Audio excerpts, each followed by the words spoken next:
Hello kids, today we start with our third lesson of grammar, auxiliary verbs.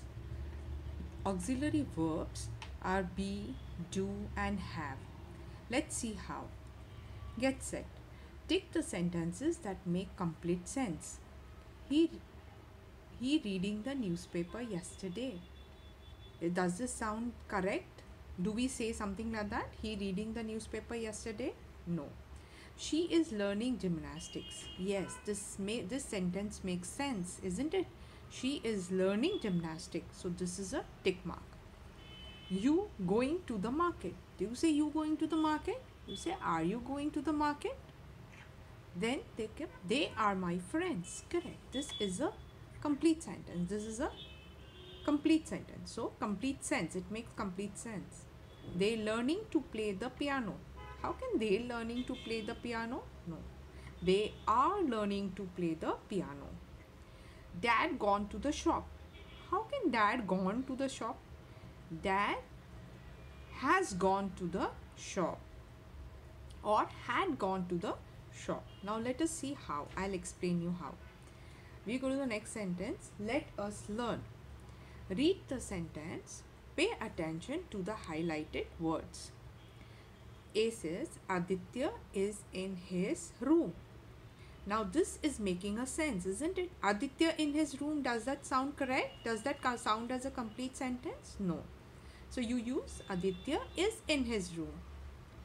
He is sitting in his room. Either you say Aditya or say he is sitting in his room. Aditya completed his homework yesterday. Or you say, since he is a boy, you say he does not need help with homework. Aditya and his sister have a lot of comic books. They have read all their comic books because it was more than one. Aditya and his sister, so there are more than one. So you say they. Now we go in each sentence in column A. The verb is just one word. In column A, the verb was just one word, is, completed, have. It is used as the main verb in the sentence. In each sentence in column B, the verb has two words like an auxiliary verb, which is also called as a helping verb, and the main verb.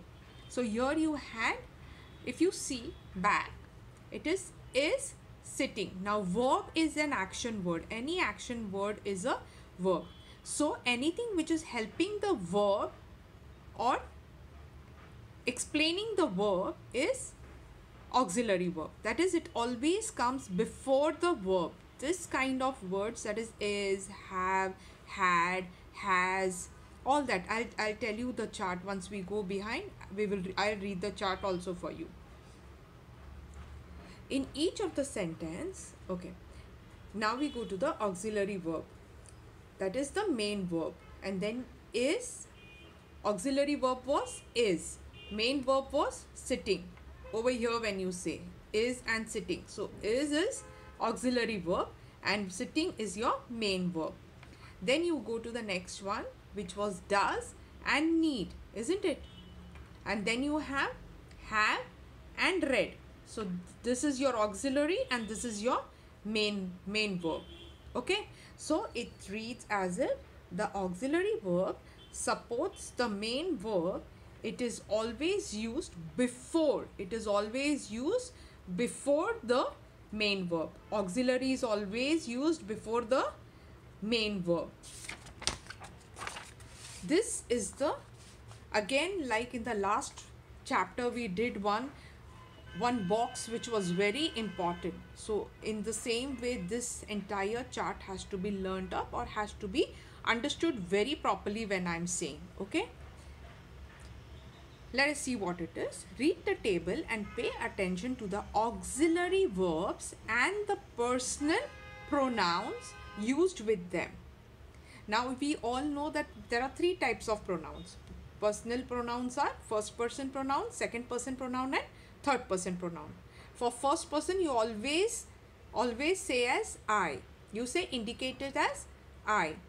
And when it's a plural, We say we because it is more than one. So we say we for plural and I for singular. It is denoted always by I.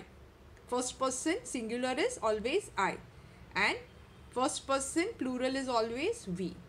Now we say, okay, now these all that we are reading now are auxiliary verbs, okay? That is am, was, do, did, have, had, okay? In the same way, when you use we, you say we are going to the school, we were going to the school, we did our homework, we are doing, then you have we have done, we had done, depending upon the tense, whether it is a present or whether it was a past. Like that only do and did. So this all they use am and was is generally used in the present. We are going, we are eating, we are doing our homework, everything are. So this all, this both denotes the present. Okay, we are doing, that's continuous. Then you say we did means past. In the same way, do is present, did is past, have is present and had is past. In the same way, here also have and had. So depending on all that, we do now second person is you. So again, here also we are using we are eating, we are going, we are playing, isn't it?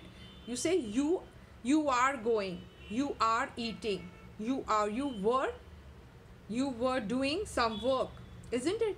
Same way here you. So for you, actually this entire thing doesn't change. It remains the same as we did for the first person. Because auxiliary verbs are very few and they have to be used depending upon the tense and the requirement of the verb, in which tense it is being done.